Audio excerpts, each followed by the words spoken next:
This is the Blackout Podcast.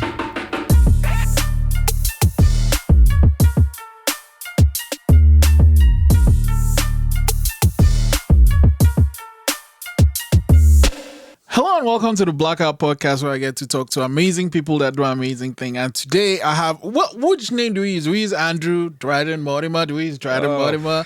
Everyone from back home calls me Andrew. Everybody from film work calls me Morty, which is totally fine. After my last nervous breakdown, I started going by Dryden. Yeah. You know, it's what you do. Yeah, it's just what you got to do sometimes, you know. I'm almost 30. It's time to just switch your first name out. So I remember we met a couple of years ago when we were in the Film 5 program, and you guys met the horror film. We did. Yeah, and that was cool, because first off, I remember your set was out of town. Yeah, past Hubbard's. Yeah. Out of the production bubble just a little And bit. then it's like you had this amazing building, and tell about that story. What was the film called? We had many titles. It began as a script that I had wrote called Home Alone 2. What? Yeah. And it changed very much from that. It became It All Ends at one point. That was our working title, and then I think like in the final day of post production, like when we were putting the last color grade and putting credits in, like Jessica had an idea and she called it Reunion, and we were all happier with that title. You know, in the setting of horror, it's kind of adds a little bit of ominous attitude to it. And it sounds like one of those films that starts and then becomes a franchise. Yeah, the title Reunion. Yeah. It sounds like Reunion. It hasn't 2. even screened yet, so we're gonna wait to see when it screens. When and are how you it goes. guys screening? We're sending it out. Jessica's doing a lot of that.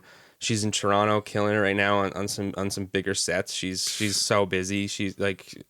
It was really hard for her to move away. Smallwood, It was really hard for her to leave home, but she got settled in there really quick and got on a lot of great shows, and she's been she hasn't had a lot of time to write and direct, but I think the winters are easier up there. So I'm looking forward to catching up with her. Me and her took a trip to New York together in the spring. Fantastic. But it was one of those things where she's working as a second AD on sets, and it's like she's off on Thursday. There's a holiday Friday, so we hop in the car and we drive down to New York, and then she has to be back on set Monday morning. And I don't know any other person that would not just want to lie in their bed the whole weekend after a week on set, you know. So she's a bull of energy. Yeah. I mean,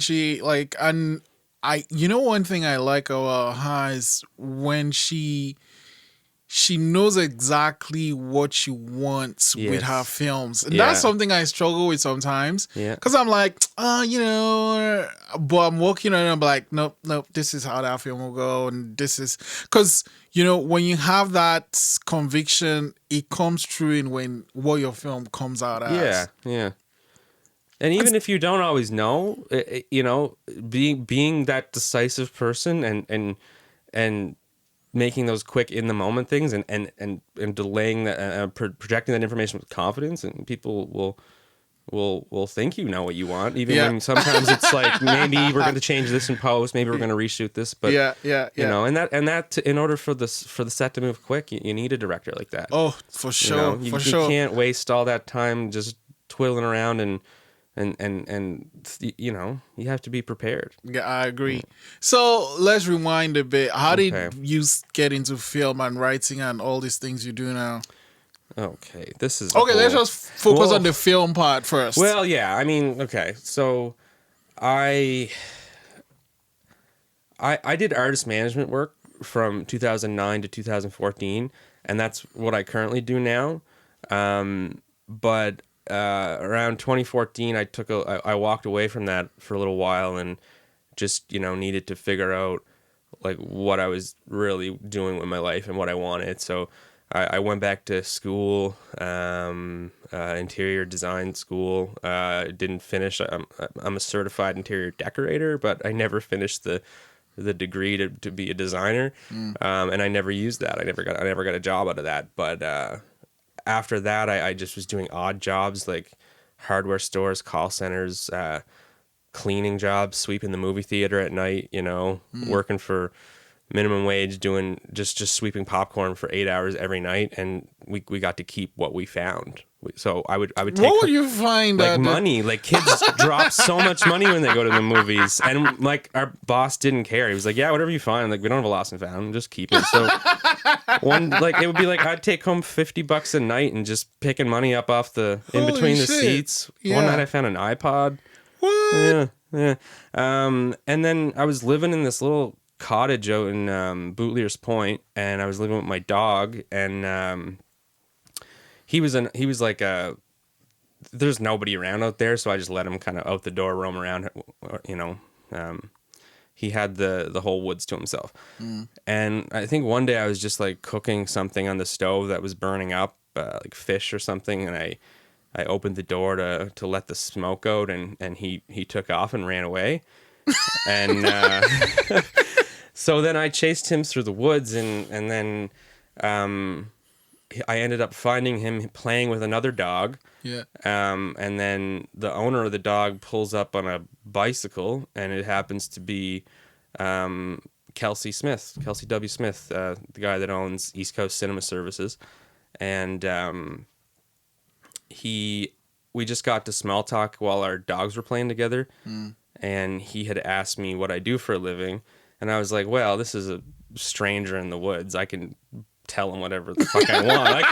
I can be whoever I want to be. Yeah. And I had just finished writing a screenplay the day before. And I said, let's see how this sounds coming out of my mouth. And I said, I'm a screenwriter. And he said, bullshit, you're a fucking screenwriter. You're not a screenwriter. And I was like, oh, you got me, yeah.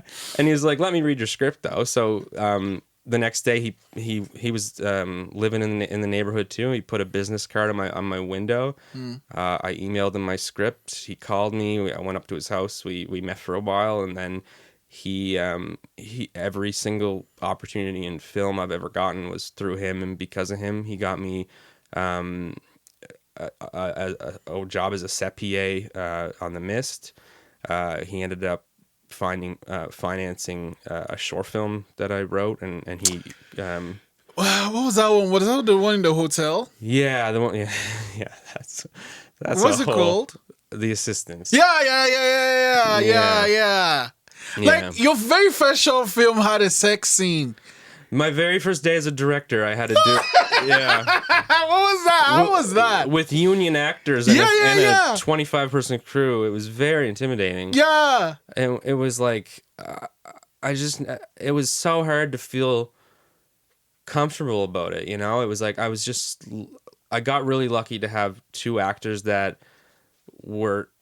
they understood the merits of the material. It wasn't porn. Yeah, no. It was an important part of the story that we wanted to capture, and we were doing it for the right reasons. I had the best first AD in the world, Nicole Close. She facilitated that with such grace and calmness, and she has this magic ability to make everybody feel safe and comfortable, and I couldn't have done that without her for sure.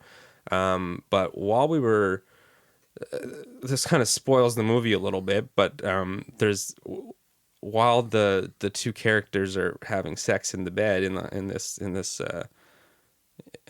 room, poison gas starts to fill the room, and we were doing that effect practical with a hazer, and we went to we contacted one of the like a trusted special effects guy, and we said, like, what hazer can we get that is not going to set off a fire alarm? And he said, oh yeah, this one for sure, like you're not gonna have any troubles with that. And on like one of the last takes, like we just hazed up the room, and the fire alarm went off, and the hotel desk called us up, and they're like, what the hell's going on up there? And we almost got kicked out. It was we had to end the day. man. It was, we had a couple more things we wanted to get. Yeah. They weren't urgent and we didn't miss them in post, but we wanted to catch a few more things, but we had to shut down. It just, fortunately, it happened at the right time. And that was Nicole, who knew that was a possibility. And because she's such a great planner AD, she scheduled the mist effect for the end of the day. Yeah. If we started the day and we did that, that's it. it's over. Anyway, I'm not welcome back at that hotel. I had to do an insurance claim.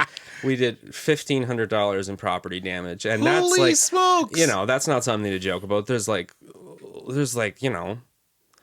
when you rent a venue and you fuck around with it like we did, because we were stupid babies and we were new. And when I say me, I just mean me. Like everybody else around me was experienced, but it's on me at the end of the day, because I'm the director and one of the producers. And I could have burnt that whole venue for the whole Halifax, Nova Scotia, East Coast film industry. Like next time they answer the phone, they're going to be like less receptacle to saying yes to a guy like me. So there were a lot of people unhappy about that, and I had to I had to apologize to people, and if I haven't apologized to people yet, then I here I am doing it now. But you live and you learn. I know there's other productions that have used it since. So I mean, they're still no mad. They're like half mad. But something. I think they might have to pay a little extra because of me. It's true. I think the prices went up, if anything. Okay, so that was Assistant. I really loved that film, and great casting. I did. No, you did. I didn't know. Okay, so you made the Assistant. Then what was next? We wanted to see that. It was just that was. I should have made no budget movies before I tried to make a movie with a budget. We spent a lot of money on that. That was for a short film, that was privately funded. That wasn't a film 5. It was just too ambitious. It was a great learning experience, and I'm happy with where I am today. So I can't say that I regret it or would do it differently, because it created the life I had today. But after that, I said, okay, what can I do for $500? So I did a few $500 short films. And then I realized I don't want to be a director.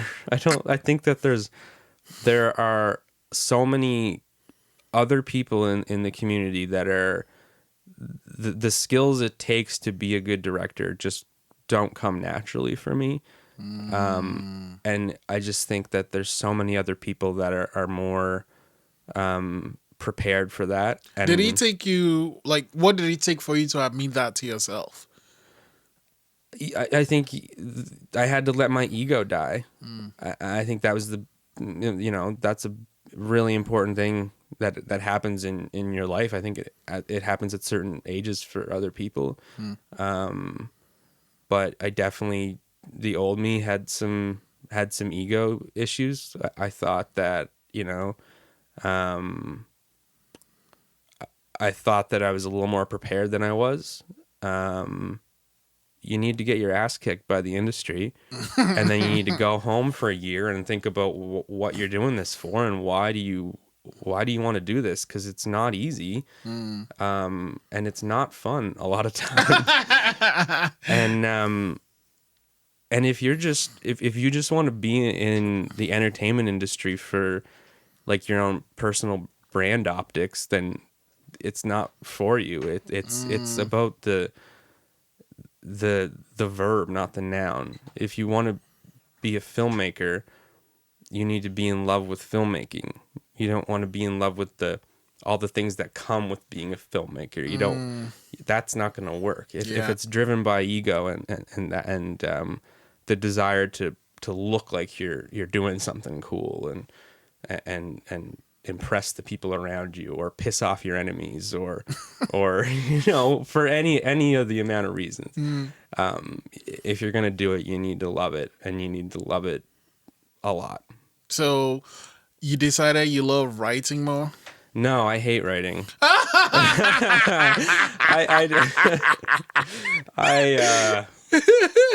Yeah, no, I'm somehow able to throw together a script that is readable to the point where people want to give me grants and stuff, but or help me get these things off the ground. But I find it very, very hard to go through the, especially like going through the National Screen Institute program. Yeah. Just like seeing how like the mystery's broken. It's just the other side of the wall is the grass is not greener over there. It's not what you think it is. Yeah. It's not fun. It's mentally, physically, emotionally draining. The constant revisions when you have when you have other people involved and you're the writer and you have to totally detach your emotion from the project and give up creative control to all these people around you whose values and goals don't align with yours. It's hard because the emotional parts of you and all that stuff those are the things about you that make you a good writer, and then you have to figure out how to put that away and become a business oriented writer, and it's really hard to find that balance. But I mean, you found a way to do it because so you mentioned NSI, the National Screen Institute. You got into the Features First program, with the script Undertow, with Garrett. Yes, yeah. Oh my God, Garrett is he is a blessing. Like, oh my God, like I'm How so did you guys thankful. Meet? When I was AFCOOP. To expand on that, it was because I was like self-financing a short film in the same cycle as the Film Fives. AFCOOP was like, well, like just come to some of these classes anyway. Like they just like invited me. Yeah. So I would sit in on a few of the Film 5 classes, so they didn't want me to get my shit pushed in when I had to go and do it alone. And one day they brought in actors for us to like practice directing, and the two actors that they brought in happened to be like two of my most beloved like allies right now. It's like Nicole Steves and Garrett Pond, and I got to direct them in a short scene from my film, and we had already cast the female character.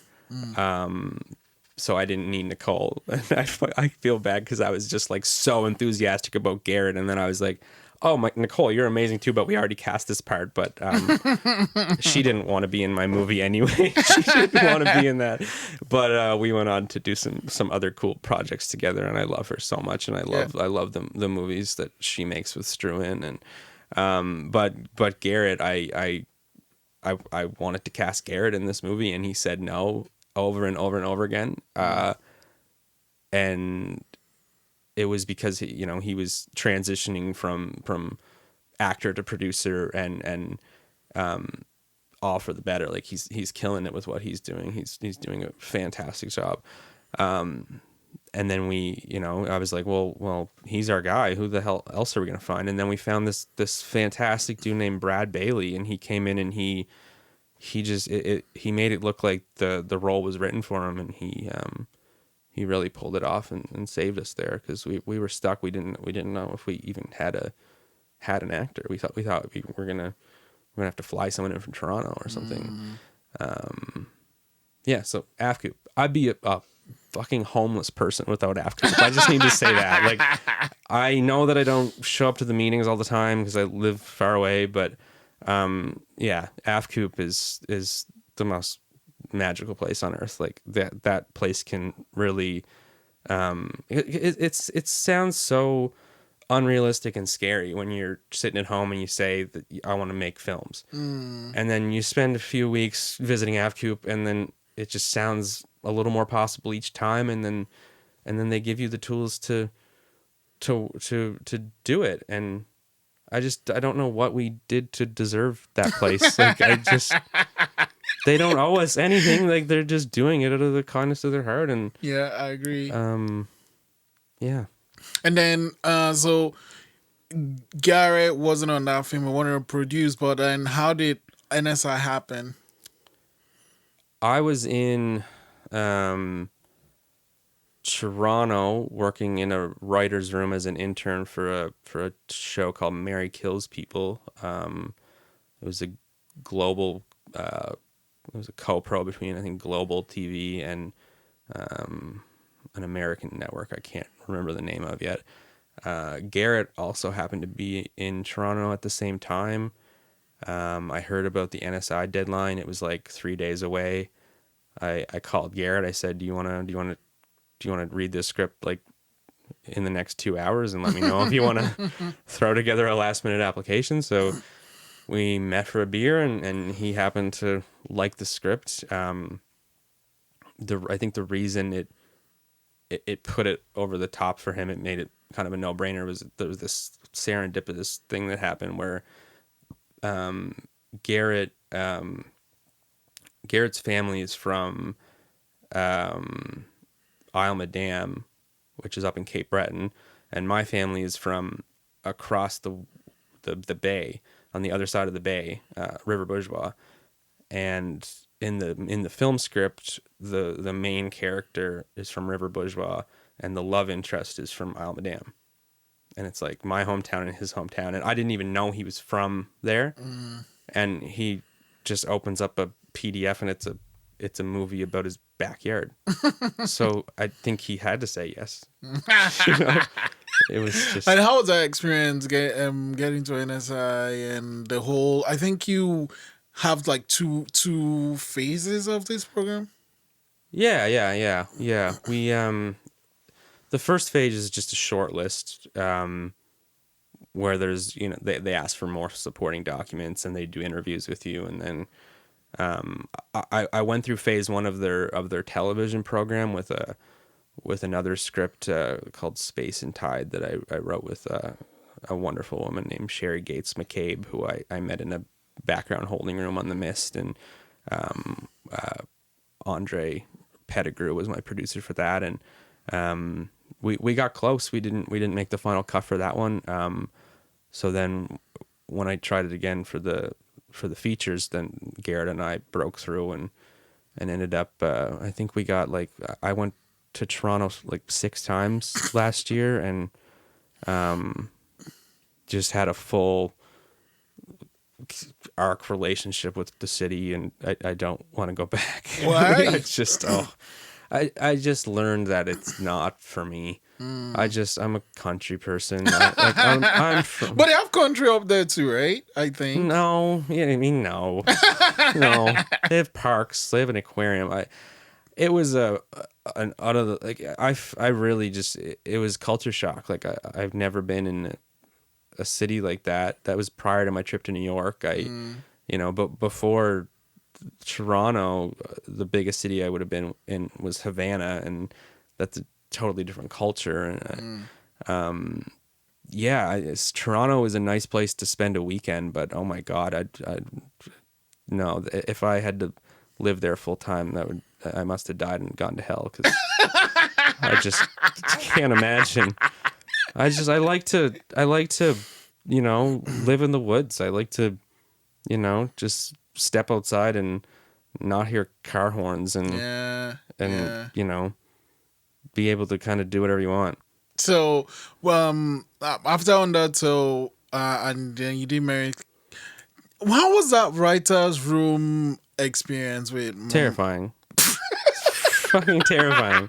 Why? Because I'm a fraud. I'm not trained to do this shit. Nobody ever taught me. I don't know how to do this shit. I'm just an outlaw on the run. I don't have any education. I'm dangerously undereducated. I dropped out of business school when I was 20, and I have a interior decorating certificate. And I'm entering this room where it's like some of the most brilliant writers in Canada, and they're just like, I don't know how to talk to them sometimes. Like I did my best, but like, you know, even in between, like the moments when we're not actively trying to break a story moment, like they're talking about TV shows that they like, and they just have such a, like they've just totally internalized the zeitgeist somehow. They know every show. If they haven't seen the show, they've at least seen parts of the show. They know how to have a conversation about the show. And I just watch reruns of The Office and South Park and CNN all day. Like I don't have time for. What did he have to do in the room though? So I thought that it might be like a notes taker, like, you know, like script coordinator type thing, maybe doing coffee runs and stuff, but they didn't. That wasn't the intention of the program. The Screen Nova Scotia, I have to, like, they did that. That was a life changing, like, as much as like there was pros and cons of it all. Like I'm so thankful for Screen Nova Scotia for letting me try it. You know, I had to go and really try it and then have the realization that this might not be the life I want. Yeah, so they just welcomed me into the room and they just let me kind of sit there and take it all in and join the conversation, and they let me, you know, pitch ideas and pitch dialogue and talk about characters with them and stuff, and they did a really Tassie Cameron and Marsha Green, like they just did a really good job of making me feel welcome, even though I really wasn't ready to be there. You know, you keep saying that you're not a writer and all that, but you keep writing stuff. Well, yeah, I mean, I wrote something the other day, but I don't know. It's, I just can't, like, I can't be a professional writer because I don't have the ability to turn that part of my brain on at my own leisure. Oh. You know, I can't wake up and go to an office and sit in a round table and just be a writer. I have to be a writer when I'm excited about an idea, when I'm in a comfortable space and I'm alone and I'm ready to do the work. And it's just, I haven't learned how to just flick on that switch and go full writer mode. So I'm absolutely of no value to anyone. There's no point in hiring me. I don't want any more writing grants. I don't want any more, like, I don't want to do it. Like, I'll come back with a script in a few years that I've taken my time with and love very much. But yeah, don't pay me to write anything. Unless you're Garrett, who's already paying me to write something, and I'll promise I'll finish it, but nobody else. So what are you currently working on then? Oh, I don't know if Garrett will let me talk about that, but we have an idea we've been kicking around for a while that just, there's a lot of, we both have Acadian bloodlines, and we think that there's a lot of stories that have been left untold. Is it about what do they call that thing? Upheaval or the expulsion? Yeah, the Acadian expulsion. Yeah. Anyway, there's a lot of, like, the Acadian culture is, it deserves more attention because it was a beautiful thing and it was destroyed with incredible violence, and they recovered from a lot of it, but a lot of people's lives were ruined and for no good reason. And it's just such a beautiful culture that as Canadian filmmakers, I feel like it's our job to, especially when you're working with essentially taxpayers' money, you know, like these are government funded programs that are designed to push the Canadian film and television world forward. So for me for Garrett and I to take that money and use it for selfish reasons to tell personal stories about our own bullshit problems, I can't feel good about that at the end of the day. So if we are gonna spend grant money, I want it to be something that people will watch and say, oh yeah, that was worth it. You know, that helps the country, that helps the province, that helps this group of people. In order for me to sleep at night, I have to do something that means something. You know. And now, so you're back into music management. Yes. How did you choose this Atay JAX? Oh, that's a good question. So I was they had done a couple opening act gigs with a friend of mine from back home, a really good friend of mine named Mitchell Bailey, who I helped with his tour in the summer. And I saw footage from the show and just their stage presence and their chemistry and the way that the audience was interacting with them, and the fans were there screaming the words. They knew all the lyrics to their songs. The fan engagement, it's more about, you know, when I'm watching a show and I'm determining whether or not I want to spend time and money on an artist to develop them and get them ready to release albums and go on tours and that kind of stuff. I'm watching the fans a lot more than I'm watching the people on stage. And this was a 12 p.m., 2 p.m. concert at downtown Bridgewater on the waterfront in the summer, and Atay JAX got up there and they made it look like a midnight show with alcohol and like the way they had this all ages crowd going, like dancing downtown, like outside in a summer day like that, like without any alcohol, like, you know.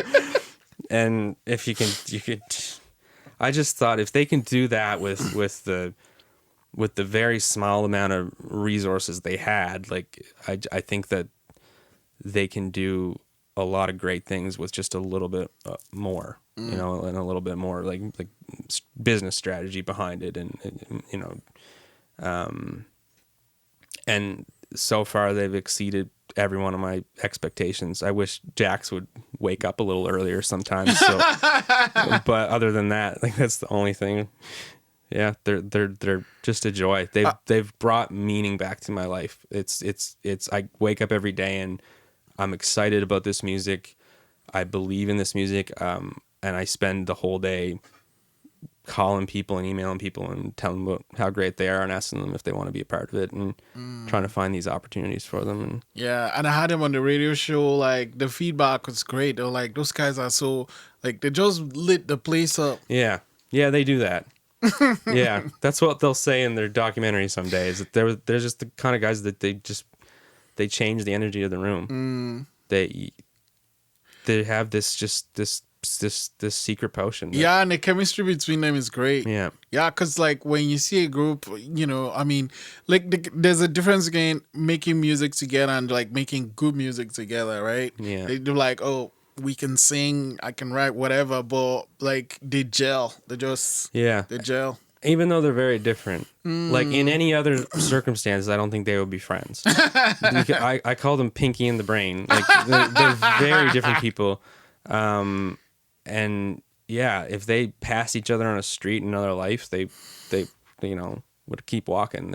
The music brought them together, and the fans' reaction to it is what's giving them their career right now. You know, it's really just because of undeniably excellent music. They're excellent MCs. They're excellent writers.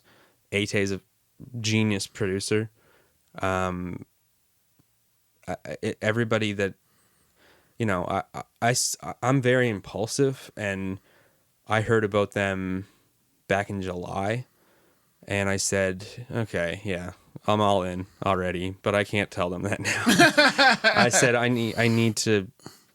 I know that right now in this moment, I would would invest in them. I would work with them as a client, and we would go. We would start right away.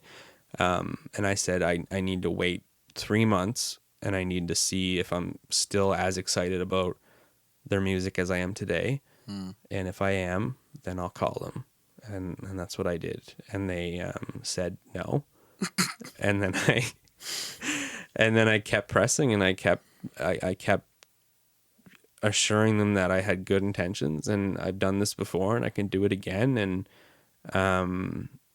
that I'm, I really had to audition for them. I had I had to write several music video treatments to see if our creative energies were connecting. Yeah.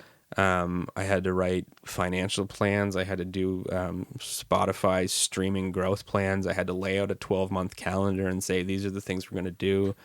I really had to prove to them, like, they were very skeptical of it. And as independent artists, like, they a lot of independent artists want help with their stuff, but they're terrified of music business people, because that's not a common person on the East Coast. Like, you have to be insane in order to invest in East Coast music right now.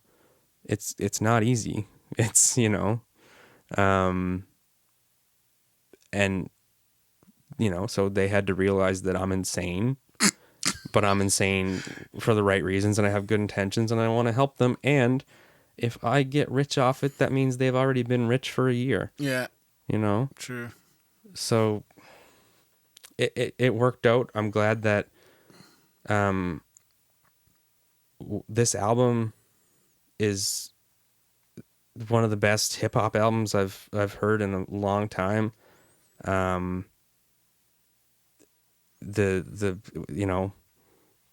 feedback we've gotten so far, like the consensus is that it's a home run, and the only thing that can stop it is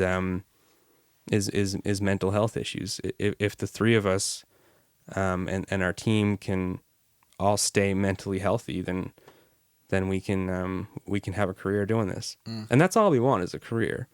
You do this for 10 years, you're no longer. I don't ever want to go to California. I don't ever want to see Los Angeles. I could give a fuck about any of those places. I just want to live off this. I just don't want to have to work on film sets.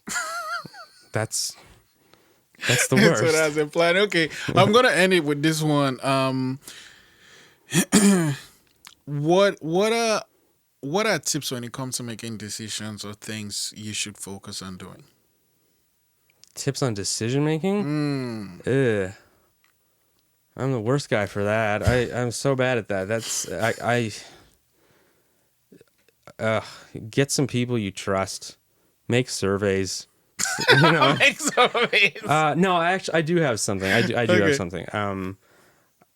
I had a total meltdown in September of 2018, and I went off into the woods and didn't do any film work, any music work. I just kept myself from September to about April, and I took that time to just think about what I wanted. And every day I wake up and I'm in a different mood, and every day I wake up and I didn't know what I wanted, and I had to do a poll of myself, because I'm a different person every day. So I had to write out a list of all the different career options for me, and there was like 20 things on that list, everything from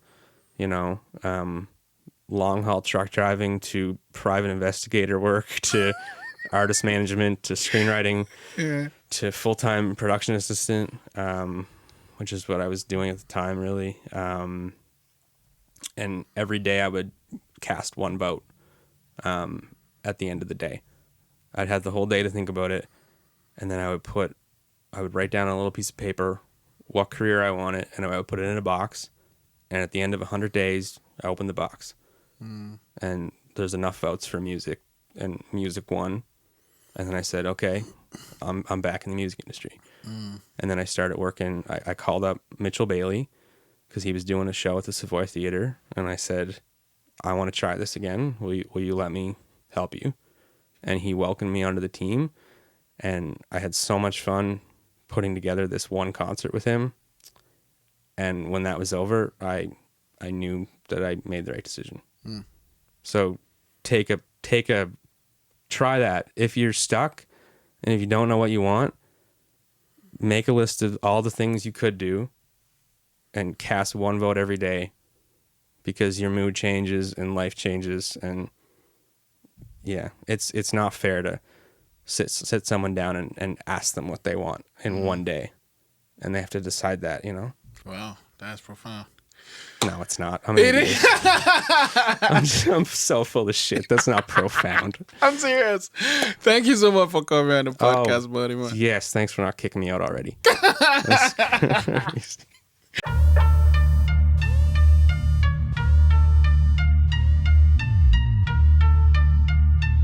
This is the Blackout Podcast.